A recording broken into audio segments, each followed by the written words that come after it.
Assalamualaikum warahmatullahi wabarakatuh. Assalamualaikum warahmatullahi wabarakatuh.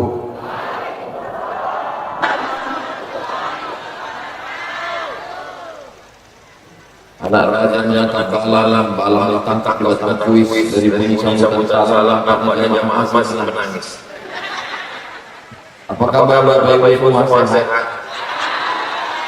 Dulu amal beribadah semua amal yang baik walau yubda bismillah, kalau tak dimulai dengan bismillah bahwa amtah maka amal itu putus.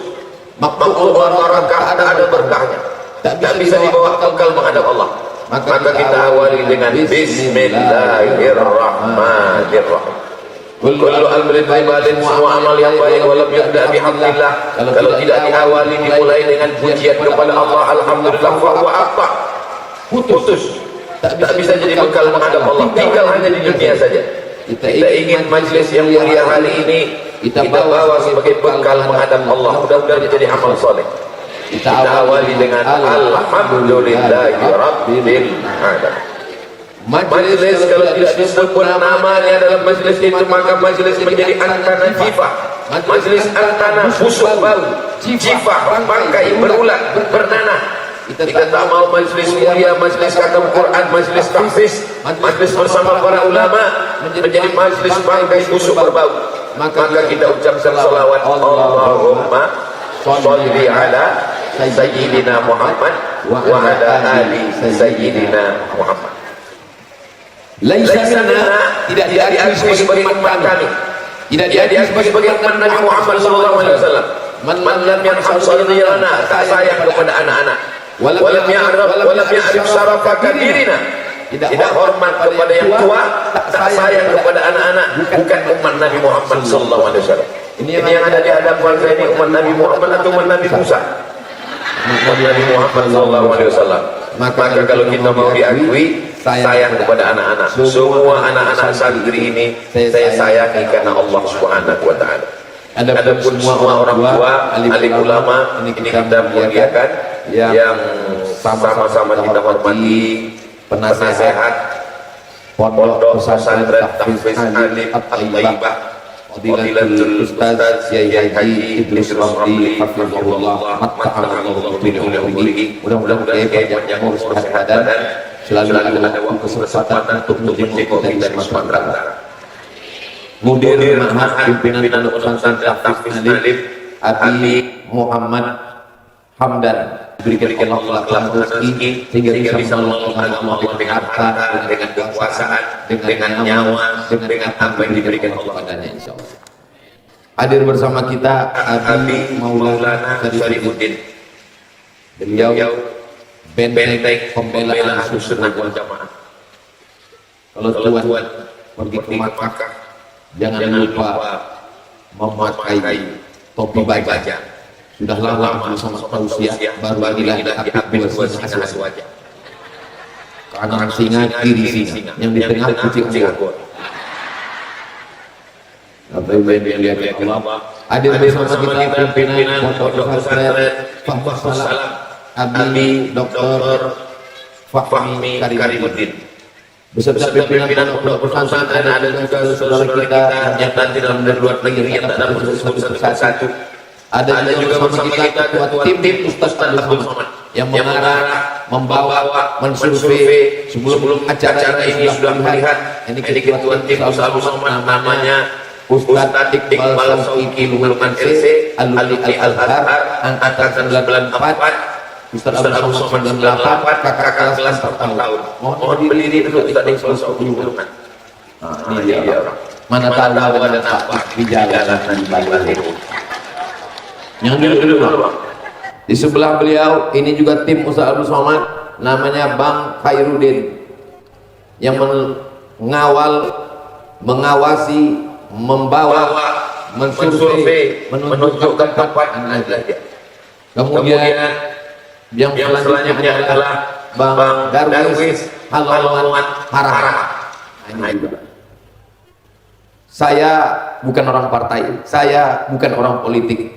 Saya murni da'i, tapi orang-orang ini orang-orang baik. Tadi kata Kiai Idrus Romli, kita pilih orang baik. Ustaz Iqbal Sauki ini calon DPRD provinsi, Bang Hairudin DPRD kota, Bang Darwis Halomuan calon DPD. Saya tak boleh kampanye. Kalau kampanye itu tolong coblos ini ya.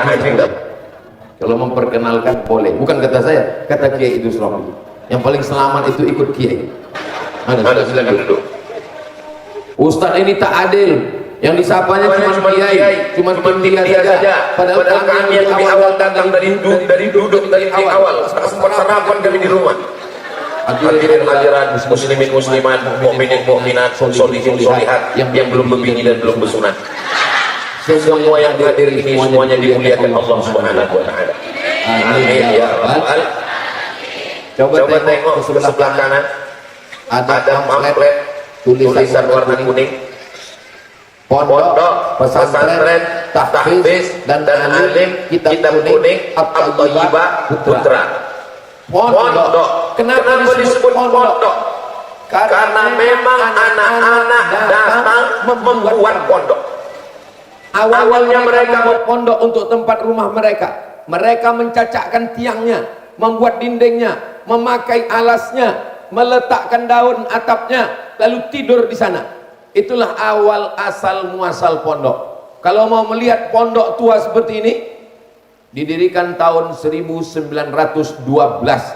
Guru-guru kita berasal dari sana. Di antaranya guru saya di Muallimin Al-Wasliyah Medan, Simpang Marendal, Unifa dulu. Namanya Ustadz Hafiz Yazid. Tamat dari pondok itu. Namanya Pondok Mustafawiyah Purba. Karena memang awal asalnya memang betul-betul pondok. Jadi kalau nanti orang bertanya, mana pondok pesantren At-Thayyibah ini? Mana pondoknya? Ini pondok yang sudah bermetamorfosa, sudah mengalami perubahan-perubahan, tapi aslinya asalnya tetaplah pondok. Masukkan anak ke pondok, anak saya, anak adik saya, anak kakak saya, anak jamaah saya, keponakan saya, tidak ada tawar menawar, wajib masuk pondok. Anak adik saya, kau wajib masuk pondok. Kalau tak masuk pondok, ku pecat jadi keponakan. Karena kalau anak masuk pondok, dia akan menghormati ayahnya. Dia tahu susah jerih payah ayah membuat rumah. Kalau tidak, dibanting-bantingnya pintu. Anak saya ini Pak Ustadz, cemanalah menasehatinya. Kenapa? Pintu kamar mandi udah 3 kali ganti Pak Ustadz. Kunci rusak semua. Kenapa? Karena dia tidak tahu rasanya membuat rumah, bagaimana sulit susahnya. Tapi kalau dia pernah mondok, begitu juga kalau anak ibu perempuan di pondok, dia akan menutup auratnya. Lihatlah santri-santri pondok pesantren Thayyibah. Jangankan rambutnya, jangankan kulitnya, jangankan tangannya, biji matanya saja yang nampak. Mudah-mudahan Allah menjaga anak-anak kita semua. SD masih boleh di rumah, TK masih boleh di rumah. Tapi kalau sudah level SMP, SMA, tidak ada tawar-menawar. Masukkan ke pondok pesantren. Sudah sampaikan ya Allah. Jamaah yang mau masukkan anaknya pesantren, alhamdulillah. Yang masih ragu-ragu, insya. Yang sudah kasih tahu juga mau masuk. Salahkan anak-anak saya ini Pak Ustadz, kena narkoba, kena game online, kena kecanduan pinjaman online. Anak ibu yang kena pinjaman online, langsung saya Pak Ustadz. Ya Allah, selamatkan anak-anak kami dari narkoba, selamatkan dari lem kambing, selamatkan dari pil anjing gila, selamatkan dari sabu-sabu dan ganja, selamatkan dari buah kecubuk, selamatkan dari kopi yang campur spiritus. Itu yang kita cakapkan semua itu fakta terjadi di tengah masyarakat. Ini yang saya cakapkan ini betul apa tidak betul? Tapi yang tak betul, tengok anaknya nanti. Saudara yang dimuliakan Allah Subhanahu wa taala, benteng terakhir pertahanan kita adalah pondok. Iya Pak Ustadz, tadi saya bingung mau masuk ke pondok mana. Daftarkan anak Anda segera ke pondok pesantren tahfiz alim kitab kuning At-Thayyibah sebelum tanggal penutupan berikut ini. Ingat, kuota terbatas. Hubungi nomor kontak berikut Nanti kami potong videonya, saya upload ke Instagram dan akun official yang followernya 8 juta itu. Maafkan yang belum follow. Tak ada isinya apa-apa. Coba lihat tengok Instagram Soman, isinya iklan pesantren, iklan gula merah, iklan cendol, iklan kerupuk. Kenapa Instagram Soman isinya iklan semua? Karena memang saya selalu mengajak umat untuk membangkitkan ekonomi umat dan pendidikan. Supaya nanti kalau saya ditanya Allah Subhanahu wa taala, "Hai Abdul Somad, sudah kau arahkan mereka memasukkan anaknya ke pondok?" Sudah. Ada mereka masukkan? Aku tak tahu, tak kutanya lagi. Tapi saya husnuzon, insyaallah selamatlah anak-anak kita dunia akhirat. Amin. Betapa bahagianya tadi tahfiz 30 juz. Melelehlah air mata. Inilah yang mesti disosialisasikan. Ini mesti diteruskan, diiklankan, disosialisasikan dari Sabang sampai Papua, ditiru oleh orang Malaysia, diikut Brunei Darussalam, Singapura, Patani, Thailand, dan Moro sampai ke seluruh dunia. Terinspirasi dari pesantren At-Thaibah nanti insyaallah. Amin. Sekarang apa yang terjadi? Sekarang fenomena orang tua duduk di kursi, anak menangis, itu bukan kena hafal Quran. Apa? Pas mau nikah. Berikutnya acara sungkem. Oh, anak pun menangislah di situ. Mama. Emaknya pun menangis, tamu semua ketawa. Kenapa? Rupanya lepas bulu mata emak tuh. Ada plan dapat videonya? Kalau tak dapat nanti ku kirim. Apa yang terjadi ini? Kalau memang betul sayang sama orang tua yang sudah mengandung 9 bulan 10 hari, yang sudah menyusukan 2 tahun, mengeluarkan kalian meregang nyawa, bagaimana menebusnya? Tunjukkan kalian hafal Quran seperti santri pesantren At-Thaibah. Allahu Akbar. Jadi bunyi Allahu Akbarnya ragu-ragu tengok. Allahu Akbar. Orang tuh menghafal 30 juz bolak-balik. Ini tinggal Allahu Akbar pun payah kali. Allahu Akbar.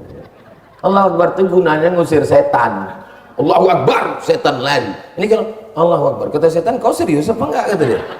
Aku kalau kau serius aku cabut, kata dia. Kalau enggak aku sini aja, kata dia. Apa yang dimuliakan Allah Subhanahu wa taala? Orang tua banyak khawatir kalau aku mati nanti anakku makan apa? Jangan khawatir. Orang tua banyak khawatir nanti kalau aku mati anakku kerja apa? Yang paling mengkhawatirkan adalah anakmu tak bisa mengikat tali sepatu. Penyakit apa pula itu Pak Ustaz? Kenapa anak tak bisa mengikat tali sepatu? Karena anak pas mau sekolah, ditengoknya sepatunya diikatkan, ditengoknya piring disuapkan, ditengoknya pakaian dicucikan, bajunya dikancingkan, makanan disuapkan. Ketika ibu mati, dia pun ikut mati. Anak tidak bisa mandiri. Tapi kalau anak di pondok pesantren At-Thaibah, dia bisa mandiri, berdiri di atas kaki sendiri. Kenapa Ustaz sebut terus At-Thaibah nih? Memang begitu, dia tiap 5 menit sebut terus. Saudara yang dimuliakan Allah Subhanahu wa taala, maka kalau sayang sama anak, bukan dibuatkan rumah dengan kamar yang besar, pakai AC, pakai TV layar besar, dikasih gadget, kasih internet, wifi, 24 jam tak putus. Bukan begitu sayang sama anak. Kalau sayang sama anak, antarkan ke pesantren At-Thaibah, daftar segera sebelum tanggal penutupan ini. Ingat, kuota terbatas. Setuju? Dari bunyinya macam tak setuju. Setuju? Cemanalah Pak Ustaz, anakku udah masuk sekolah SMP, SMA semua, keluarkan, tarik ke pesantren. Mau jadi apa dia di sekolah di sana? Pakai celana pendek, hitam berat tuh. Hitam setampuk manggis, sudah hitam lutut bekudis. Masukkan anak ke pondok. Ini kalau ditanya anak kau di mana? Anakku di SMP. Anakku di mana? Anakku SMP negeri. Anakku di mana? Itulah kemarin nggak lulus di SMP, aku masukkan ke pondok. Kau pikir pondok tempat pembuangan orang bodoh? Pondok ini tempat anak yang pintar-pintar, yang cerdas-cerdas. Di sini dia dilatih mandiri, sehat. Badannya sehat. Kenapa sehat? Tengoklah dia main futsal tadi, ada lapangannya di dalam. Saya memang belum nengok, tapi videonya udah. Saudara yang dimuliakan Allah Subhanahu wa taala, ruangannya pakai AC. Nanti kalau dia jadi orang kaya, kalau dia jadi orang hebat, terbiasa dia pakai kamar pakai AC. Jangan macam Ustaz Somad. Setiap di hotel matikan AC. Asal pakai AC masuk angin. Kenapa? Sekolah dulu tak pakai AC. Kalau aku ceritakan penderitaanku sekolah dulu, tak usahlah aku ceritakan. Nanti anak-anak ini bilang, itu derita lo kali. Bersyukur kalian, mantap, ganteng-ganteng, luar biasa. Ibu-ibu, kalau mau mencari menantu, booking dari sekarang. Ini bukan ecek-ecek, ini bukan kaleng-kaleng. Hafal Quran. Jangan nanti setelah anak menikah menangis air mata darah. Assalamualaikum Ustaz Somad. Waalaikumsalam. Boleh kita jumpa Pak Ustaz? Ada apa Bu? Saya bawa anak perempuan saya. Saya udah berbini Bu. Ini masalah keluarga Pak Ustaz. Oke, kita jumpa di mana? Di masjid. Sampai di masjid menangislah ibu nih membawa anaknya. Ibu kenapa menangis? Kenapa Bu? Pulang lagu kok nangis terus. Anakku ini Pak Ustaz. Anakku ini perawat Pak Ustaz, udah kerja di rumah sakit. Jadi kenapa dia lakinya Pak Ustaz? Kenapa lakinya? Pecandu narkoba Pak Ustaz. Nasi sudah jadi tai ayam. Laki udah penjara narkoba, ini cerita bubur juga lagi. Maka kata Nabi, idza ja'akum man tardawna dinahu, kalau datang laki-laki meminang anak gadismu, meminang cucumu, meminang keponakanmu, maka lihatlah pertama agamanya. Din, betapa senangnya bersorban, berkopiah putih, pakai jubah 2 lapis. Allahu Akbar. Sayangnya saya tak ada pula anak perempuan. Kalau ada anak perempuan, ku booking dari sekarang. Saudara yang dimuliakan Allah Subhanahu wa taala, mudah-mudahan anak kita ini menjadi anak-anak penghafal Quran semuanya insyaallah. Pondok. Anak yang tidak di pondok, habis mandi dicampakkannya anduknya. Habis mandi, pagi celana dibuangnya, siang sore baju siang. Kenapa? Karena dia tidak terbiasa susah mencuci. Dianggapnya maknya pembantu. Tapi kalau dia di pondok, anduk diletakkannya di tempat. Dia dididik disiplin, biasa di pondok. Maka kalau mau mendidik anak, bapak boleh profesor, bapak boleh jenderal bintang 4, ibu boleh dokter spesialis, tapi masalah pendidikan anak hanya tinggal satu lagi, serahkan ke habis pondok. Berikutnya pesantren, tempat orang belajar mantra. Yang dibaca tuh mantra. Orang yang membaca mantra namanya mantri. Kalau laki-laki namanya santri. Yang mengajar itu namanya resi. Dulu sebelum Islam datang. Sebelum Islam datang, tradisi mengantarkan anak.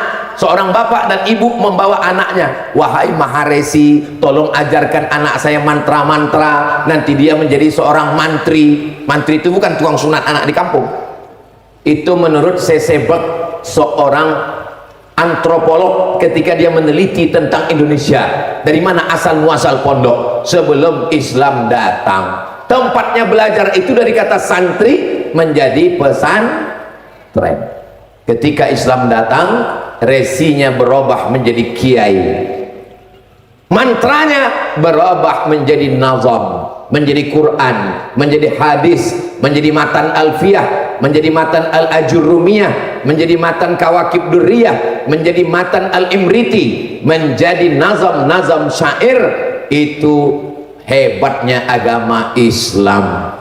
Al-muhafazatu alal qadimis salih, yang lama-lama yang bagus-bagus dijaga, wal akhzu bil jadidil aslah, selama dia baik maka bisa dijaga dan dipelihara. Kalau di Aceh namanya dayah, kalau aku sangka ular jatuh. Kalau di Jawa namanya pesantren, maka disebutlah dia pondok pesan. Anak kau di mana? Boarding school. Boarding school maknanya apa? Tidur makan ada asramanya. Saya sudah banyak nengok boarding school, makan tidur, makan tidur, makan tidur, pulang gemuk sehat putih. Ini orang apa kambing ternak? Kalau cuma makan tidur, bagus tidur di hotel. maka ini adalah pondok pesantren. Makannya di pesantren, tidurnya di pesantren, tapi belajar kitab dari yang paling bawah matan takrib, naik ke atas Fathul Qarib, sampai ke atas I'anatul Talibin, sampai ke atas kitab Mahalli, sampai ke atas Majmu' Syarah Muhazzab Imam Nawawi Muhyiddin Abu Zakaria Yahya bin Syaraf An-Nawawi, meninggal 676. Oh, tak puas, mazhab Syafi'inya sudah matang, baca kitab mazhab-mazhab lain sebagai pengetahuan. Bidayatul Mujtahid wa Nihayatul Muqtasid Imam Ibn Rushd. Apa maknanya? Bukan dia mau campur-campur mazhab, tapi dia tahu bahwa Hanafi Ahlus Sunnah, Maliki Ahlus Sunnah, Syafi'i Ahlus Sunnah, Hambali Ahlus Sunnah wal Jamaah. Disinilah dia belajar di pondok pesantren. Anak kau di mana? Anakku dapat beasiswa SMP Plus. Anak kau di mana? Anakku lulus SMP negeri. Anak kau di mana? Itulah kemarin nggak diterima pula, jadi ku masukkan ke pesantren daripada tak sekolah. Kalau ada orang tua yang begini, ini berarti orang tua yang bodat. Masa pula disepelekannya pesantren? Pesantren tempat orang alim, pesantren tempat orang takwa, masa disamakannya? Nggak bisa begitu, guys.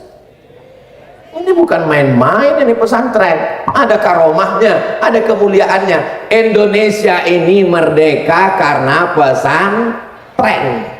Dari mana ceritanya Indonesia merdeka karena pesantren? Indonesia merdeka ini kan 17 Agustus 1945. 17 Agustus 45 itu hari Jumat. Bulannya Sayyidus Syuhur, bulan Ramadan. Harinya hari Jumat, Sayyidul Ayyam. Yang menggerek bendera dalam keadaan puasa. Belanda itu takut karena teriakan orang puasa. Orang puasa itu teriakannya kuat, tak takut mati. Serang Belanda, takbir. Tak kuat karena kenyang. Kalau orang lapar dia kuat, orang kenyang mana kuat dia. Datanglah orang Bung Tomo, Jenderal Sudirman mengirim utusan kepada Hadratus Syekh Muhammad Hashim Asy'ari ke pondok pesantren Tebu Ireng Jombang, minta fatwa. Karena orang tak percaya kalau cuma ngomong tentara, polisi, tentara, orang tak percaya. Tapi ketika yang ngomong adalah kiai, Tuan Syekh, Abu Abi Maulana, alim ulama, tuan guru, mereka mengeluarkan fatwa. Meletuslah perang melawan Belanda, diperingati sebagai hari pahlawan tanggal 10 November. 10 November hari pahlawan, betul. Tapi hari pahlawan, kenapa mereka mati syahid, berani mati syahid, meninggalkan anak, meninggalkan bini, meninggalkan kampung, rela mati syahid? Karena yang mengajarkan itu adalah ulama melalui fatwa resolusi jihad tanggal 22 Oktober. Ingat itu baik-baik. Jadi kalau ditanya anak-anak ini, Oktober, November bulan apa? Bulan hujan. Karena ber kita nampung ember. 22 Oktober keluar fatwa resolusi jihad. Siapa yang mati melawan Belanda, mati syahid. Siapa yang tidak melawan Belanda, pengkhianat, masuk neraka. Siapa yang mati syahid, tidak merasakan sakratul maut, kal qarsi, hanya seperti cubitan halus di kulit. Tidak merasakan azab kubur, tak merasakan hisab, langsung masuk neraka. Neraka pula. Langsung masuk ke dalam surga. Itulah mereka berani, akhirnya mereka pun gugur sebagai syahid. Tanah yang kita injak ini adalah darahnya para syuhada. Tanah yang kita injak adalah kafannya para syuhada. Sebagai penghargaannya dikasihlah sila pertama, Pancasila. 1, ketuhanan yang maha. Itu mesti jelas anak pesantren jawab. Jangan nanti ditanya, kalian anak pesantren? Iya. Dari pondok? Iya. Apa kontribusi pondok untuk negeri ini? Jelaskan. Ini sudah dijelaskan Ustaz Somad kemarin di pondok kami. Bisa kau ulang? Lupa pula aku apa kata dia kemarin. Bagi yang tak bisa mengulang, mudah. Anak-anak pesantren ini kecil lah ceramah Ustaz Somad, sedang Quran ada di kepala kami, apalagi ceramahnya yang cuma sejam kata mereka. Bapak ibu kami tak ingat Pak Ustadz. Senang, ulang tonton di channel Ustaz Abdul Somad Official, subscribe, like, share, and comment. Jangan tepuk tangan dulu, masih panjang. pondok pesantren. Berikutnya adalah tahfiz. Kalau udah tua macam saya ini, umur 25 26 begini, umur ini bukan masalah angka, ini masalah rasa. Nanti kalian baru ingat, dulu saya kalau disuruh orang ditanya pertanyaan, kau apa pertanyaannya, kau apa pertanyaannya, kau apa pertanyaan, ingat saya. Sekarang satu orang bertanya 3 pertanyaan, saya jawab 1, habis itu nanya apa tadi yang kedua, apa tadi yang ketiga. Umur tak bisa dilawan. Makanya ada namanya, istilahnya kalau kampung kami istilahnya itu namanya the golden age. Golden artinya emas, age artinya umur, umur emas. Umur emas ini tak terulang kembali. Kalau sudah tua tak bisa diulang, karena umur bukan isi ulang, umur bukan paket, umur bukan air galon. Maka usia emas kalian anak-anakku, jangan sampai kalian keluar. Kalian dirusak oleh internet, kalian dirusak oleh Facebook, scroll. Kalau tak percaya tanya emak sama ayah kalian. Maka pikiran kalian harus di pondok. Saya tak mau mendengar kabar ada santri yang sore-sore duduk di bawah pohon lalang. Kenapa aku dibuang kemari? Jangan-jangan aku ini anak yatim, jangan-jangan aku ini jumpa bapakku dulu di kardus dibuang, jangan-jangan aku ini anak adopsi. Karena sayang mak ayah kalian lah di sini. Kenapa? Karena the golden age, usia emas, masanya diisi kepala dengan Al-Quran. Bangun subuh jam 4 tahajud, habis tahajud ngapal 1 halaman, 2 halaman, 3 lembar, 4 lembar. Habis itu sholat subuh, habis sholat subuh murojaah, ngulang hafalan yang lama. Habis itu sarapan pagi, masuk kelas tetap belajar kitab. Habis itu ba'da zuhur ke asar murojaah, asar ke maghrib olahraga, jam 6 mandi bersih-bersih, maghrib ke isya murojaah, hafalan yang lama, hafalan yang baru. Habis isya jam 10 murojaah, yang lama yang baru ditasmikkan, didengarkan kepada syekh, kepada ustaz. Alumni dari IIKI, PT IKI, Perguruan Tinggi Ilmu Al-Quran, Institut Ilmu Al-Quran. Ini kegiatan full 24 jam untuk mengasah otak dan pikiran. Kita bu, kita pak yang udah tua-tua ini, udahlah banyak-banyak istighfar aja lah. Datanglah orang sudah tua, Pak Ustaz saya mau ngapal Quran. Nama anak bapak siapa aja? Ada lupa Pak Ustaz. Udahlah pak, banyak-banyak istighfar aja lah pak, malaikat maut udah dekat. Janganlah ngomong gitu Pak Ustaz. Tak Ustaz jaga perasaan kami nih, kami kan udah tua, menyinggung perasaan Ustaz nih. Kalau mendengar ceramah Ustaz Somad itu kuncinya satu, jangan tersinggung. Beberapa jamaah tersinggung pulang meninggal. Maksud saya, kalau kita dulu tak sempat ngapal Quran, kalau kita tidak di pondok, balaskan sakit hati kita. Aku dulu jahat Pak Ustaz, aku dulu tak sekolah Pak Ustaz, aku dulu tak mengaji Pak Ustaz, aku tak pandai baca Quran Pak Ustaz. Aku balaskan, anakku mesti hafal Quran. Di mana aku masukkan anakku Pak Ustaz? Daftarkan segera ke Pondok Pesantren Tahfiz Quran At-Thayyibah. Ini sekarang banyak orang tua, aku ini dulu bodoh Pak Ustaz, terus anakku mesti lebih bodoh dari aku. Saudaraku yang dimuliakan Allah Subhanahu wa taala, tahfiz Quran. Setelah hafal 30 juz, didengarkan ke guru sebagaimana Nabi mendengarkan bacaan Jibril. La tu'arrik bihi lisanaka lita'jala bih. Ketika Jibril membacakan ayat, jangan kau gerakkan lidahmu wahai Sayyidina Muhammad sallallahu alaihi wasallam. Inna alaina jam'ahu wa qur'anah. Kami yang mengumpulkannya dan kami juga membacakannya.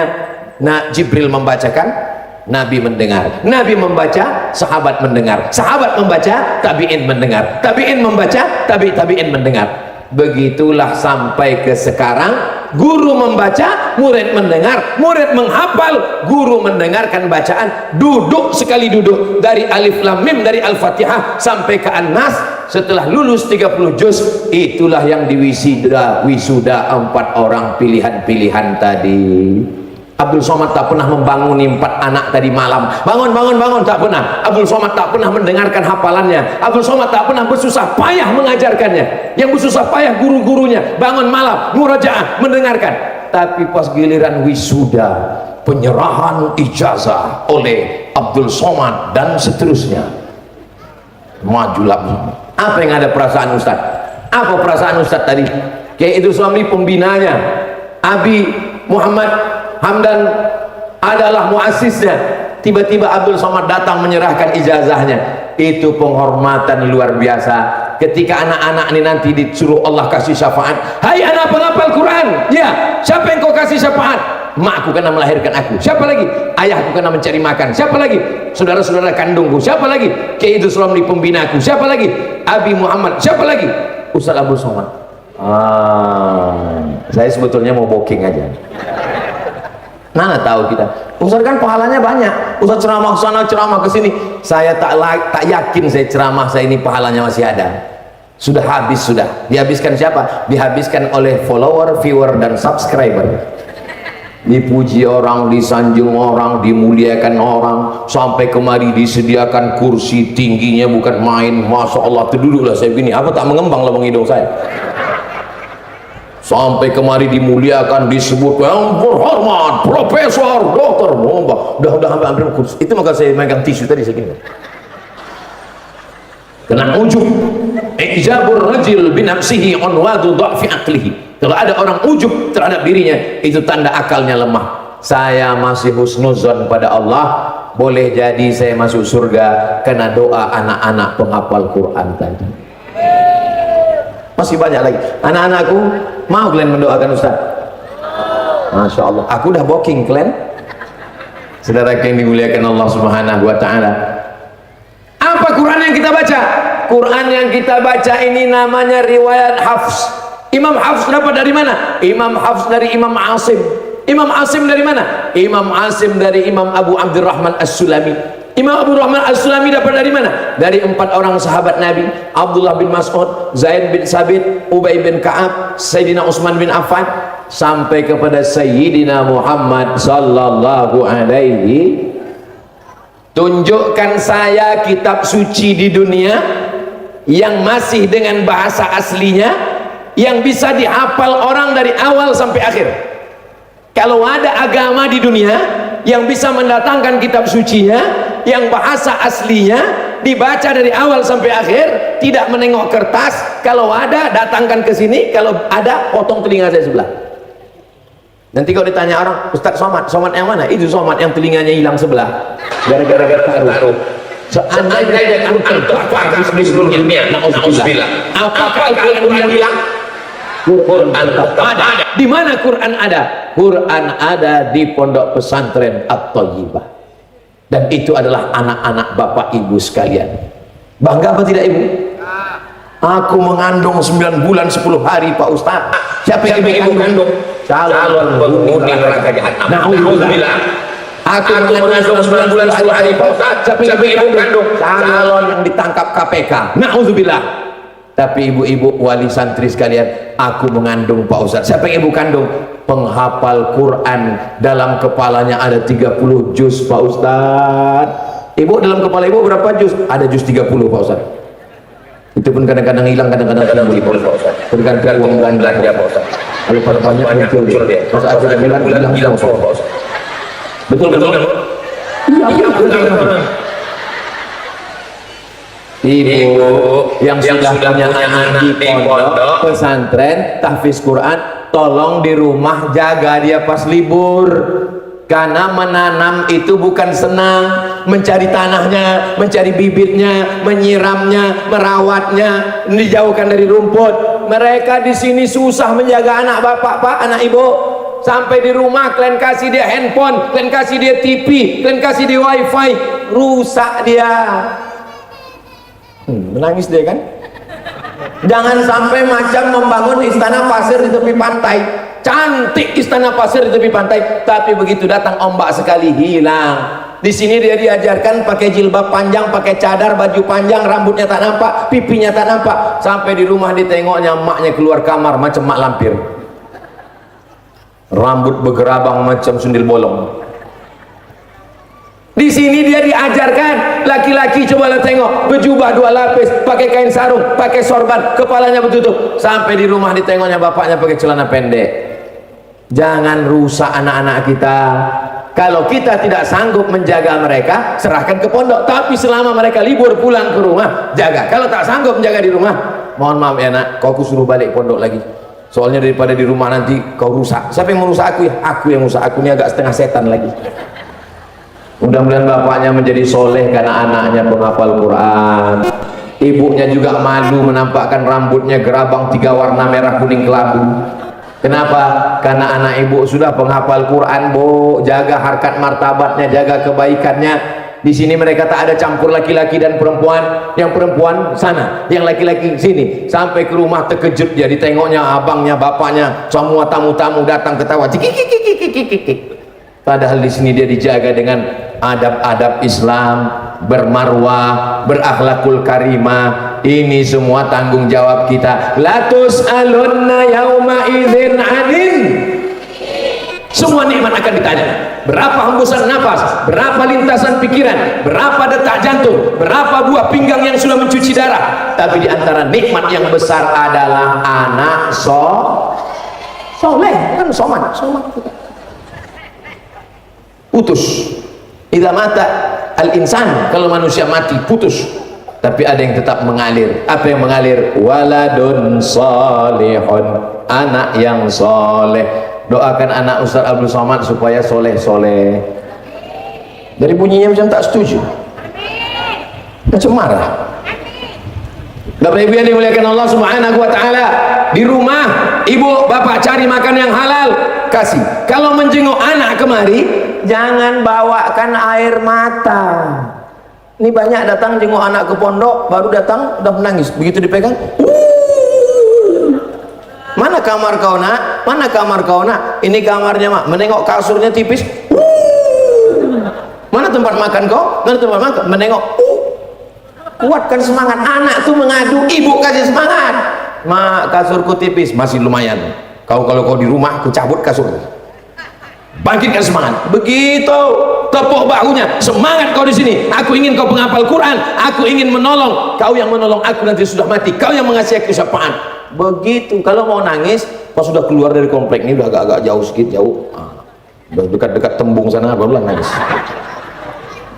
Dekat kebun-kebun dulu banyak kebun-kebun tebu di situ. Barulah nangis. Sudah tengok tak ada orang. Bangkitkan semangat. Kalau anak mengadu, bangkitkan. Mohon maaf adik-adik, boleh saya bertanya? Kalian dijenguk orang tua berapa sebulan? Berapa kali? Sebulan sekali. Saya dulu di pesantren Darul Arafah Lau Bakeri, Deli Serdang. Orang tua saya di Kabupaten Pelalawan di Riau. Saya dijenguk setahun sekali. Dari Pelalawan ke Medan naik bis 12 jam. Bisnya sudah punah udah, namanya SDH, Sipirok Dolok Holi. Setahun sekali saya dijenguk. Untunglah saya dijenguk setahun sekali. Kalau tidak, mungkin saya akan jadi anak mama, anak papa, manja, tak tahu diuntung. Lapar sedikit, ma. Mau sekolah, ma.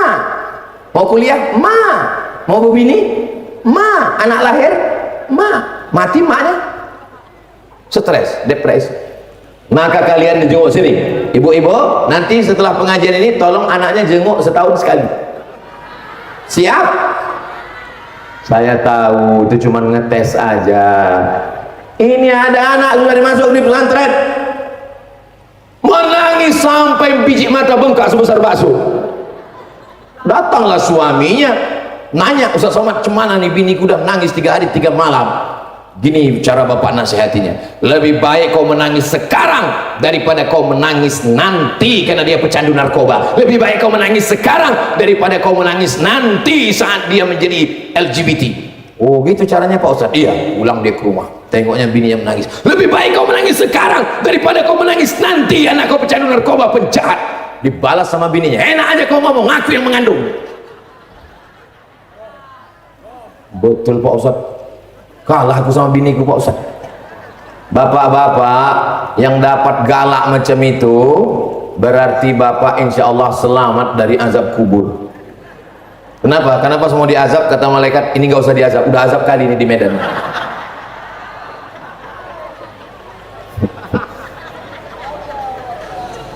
Kalau ada ibu yang model begitu, mempertahankan anaknya di pondok, menjaga aurat anaknya, dan dia semangat maka itu adalah ibu-ibu yang solihah. Oh, kalau biniku nih Pak Ustadz, bukan kan anakku aja, aku pun disemburnya juga. Abang sedang di mana duit, di mana kunci motor, di mana kunci mobil, di mana? Jangan dulu lama-lama, ini duit 2000 untuk parkirnya banyak-banyak, nanti bini lagi.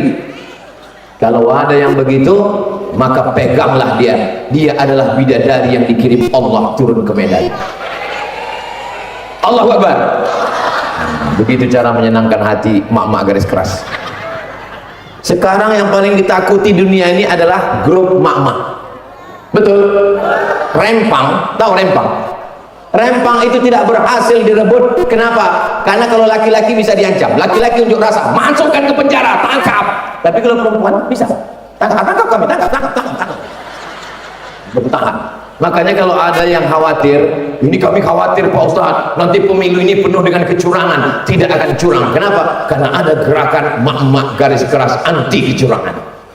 Mereka yang akan mengawal dari TPS sampai ke KPU, sampai pada puncaknya insya Allah pemilu damai di Indonesia. Kenapa? Karena gerakan mak-mak garis keras. Takbir.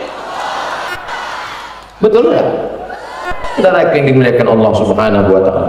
Cepat kali waktu habis di sini ya. Tadi saya berdiri jam setengah 10. Sekarang sudah jam setengah 11. Belum lagi selesai saya menjelaskan. Baru pondok pesantren tahfiz, belum lagi alimnya. Memang ternyata kalau kita ngomong di depan orang yang hatinya bersih, tak terasa waktu itu berjalan. Tapi kalau kita ngomong di depan orang lama kali terasa. Macam tak bergerak. Memangnya pernah Ustaz di depan orang lapar, terasa lama? Pernah. Kapan? Pas buka puasa bersama. Tengok aja. Sampai akhirnya terdengar. Bukan, kalau di sini kan ceramah cuma nengok kita. Kau sangka tadi jamaahnya nengok aku, rupanya nengok layar. Bagus juga aku masuk TV ya. Agak putih ku tengok. Pandai kameramen nih. Tolong pertahankan. Ceramah lah pas mau menyambut buka puasa. Jamaah pun nengok kita, nengok kiri. Ada nengok. Selesai, akhirnya penderitaan itu berakhir. Allahu Akbar, Allahu Akbar. Demikianlah tausiah menyambut puasa ini. Mudah-mudahan datang panitia. Mohon maaf Pak Ustadz, itu tadi azan Jakarta. Selesai acara makan. Aduh Pak, acara buka bersama yang paling lama udah tausiah. Lama kali terasa tausiah tadi. Kata jamaah kami yang dengar lebih lama lagi Pak Ustadz.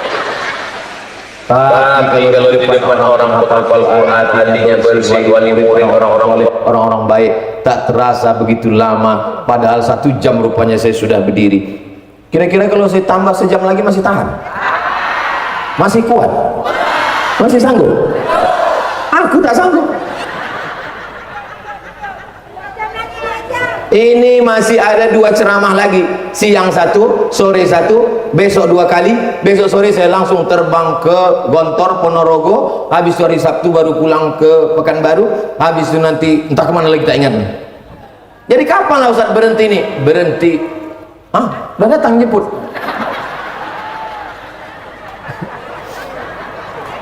Kalau Tuhan pergi ke Makkah,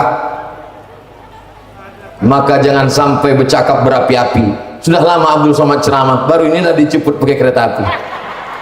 Luar biasa memang pesantren Thayyibah. Nah, pondoknya sudah, pesantrennya sudah, tahfiznya sudah. Yang ketiganya, 4 adalah alim. Apa alim? Tahu dia isi Quran. Kalau dia hanya sekedar hafal Quran, bahaya. Apa bahayanya? Dibacanya Quran. Ar-Rahman 'alal arsy istawa. Allah duduk di atas aras. Di mana Tuhan? Allah duduk di atas aras. Jadi mujassimah dia. Kenapa? Karena dia tidak belajar akidah Asy'ari. Siapa yang membentengi Ahlussunnah ini supaya tidak jadi mujassimah? Inilah 2 orang singa aswajan.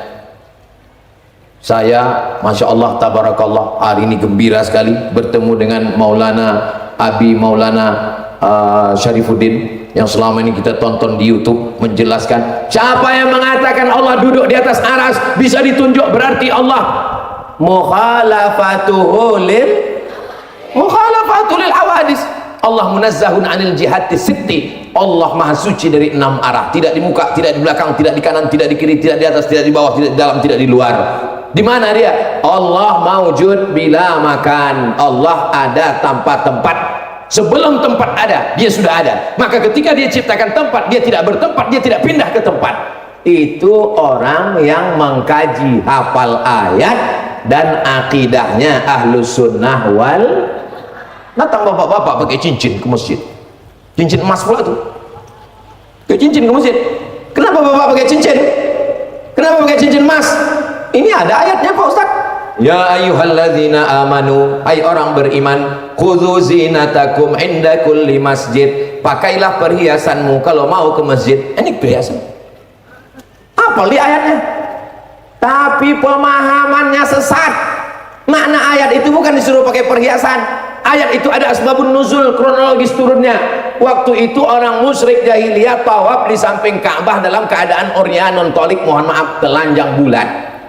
Lalu kemudian turun ayat, kalau kamu mau ke masjid pakai perhiasan, maksudnya pakai pakaian menutup aurat. Ayatnya benar, tapi tafsirnya keliru. Kenapa? Karena tidak bisa baca kitab kuning. Kenapa disebut kitab kuning Pak Ustadz? Karena kertasnya dari kertas ubi, warnanya kuning. Kalau sampai di Mesir tak ada warnanya kuning, warnanya tetap putih. Itu adalah istilah saja di negeri kita, kitab kuning, tapi sebenarnya kitab yang ditulis pakai bahasa Arab. Baca Quran mesti baca tafsirnya Jalalain, Imam Jalaluddin Abdurrahman As-Suyuti, Imam Jalaluddin Al-Mahalli. Naik lagi ke atas, saya mau Pak Ustadz yang bersanad panjang lebar, Abu Ja'far Ibnu Jarir At-Tabari. Saya mau sanadnya dibuang, Abul Fida Ismail Ibnu Katsir. Saya mau hukum-hukum saja, Al-Qiyah Al-Harasi, Imam Al-Qurtubi. Saya mau yang kisah-kisah saja, As-Sa'alabi, Tafsir Al-Khazin. Saya mau tafsir yang modern, tafsir dari banyak sekali tafsir ditulis oleh Imam Wahbah Az-Zuhaili, Tafsir Al-Munir. Ini semuanya baik-baik kita ambil. Syaratnya 3, ahlus sunnah wal akidahnya Imam Abul Hasan Al-Ash'ari, fikihnya 4 mazhab tapi kita pakai Imam Muhammad bin Idris Asy-Syafi'i, tasawufnya bukan falsafi tapi tasawuf sunni Imam Abu Hamid Al-Ghazali, Ihya Ulumuddin. Inilah maka anak-anak bapak ibu semua di sini. Nanti kalau ada yang bertanya, siapa yang tausiah tadi? Ustaz Abdul Somad. Apa yang dijelaskannya? Entah, disuruhnya kami nengok pamflet. Pondok pesantren tahfiz dan alim kitab kuning At-Thayyibah Putra. Yang putrinya di mana? Putra putri. Dua-duanya ada. Mudah-mudahan anak kita yang laki-laki dan perempuan dijaga Allah semuanya insyaallah. Amin ya rabbal. Itulah yang dapat saya sampaikan dalam 60 menit ini. Saya ucapkan tahniah, selamat untuk bapak, anaknya udah hafal Quran. Selamat untuk ibu, anaknya hafal Quran. Selamat untuk anak-anakku, santri-santri semua. Kalian adalah calon pemimpin masa depan. Terima kasih atas segala perhatian. Mohon maaf atas segala kesilapan dan kekhilafan. Aqulu qouli hadza astaghfirullah li wa lakum. Mohon maaf. Saya tutup dengan pantun penutup menangkap puyuh di Bukit Selasih. Thank you dan terima kasih. Puncak dari pengajian, puncak dari maulid, puncak dari tabligh akbar bukan kajiannya tapi adalah doanya. Aminkan doa kiai kita, ulama kita. Mudah-mudahan doa berjamaah ini dikabulkan Allah, menurunkan rahmat dan barakah. Negeri kita baldatun thayyibatun wa rabbun ghafur. Keluarga kita sakinah mawaddah warahmah. Pemimpin kita adil dan amanah. Kurang kuat amin. Sekali lagi. Terima kasih atas segala perhatian. Mohon maaf. Wassalamualaikum warahmatullahi wabarakatuh.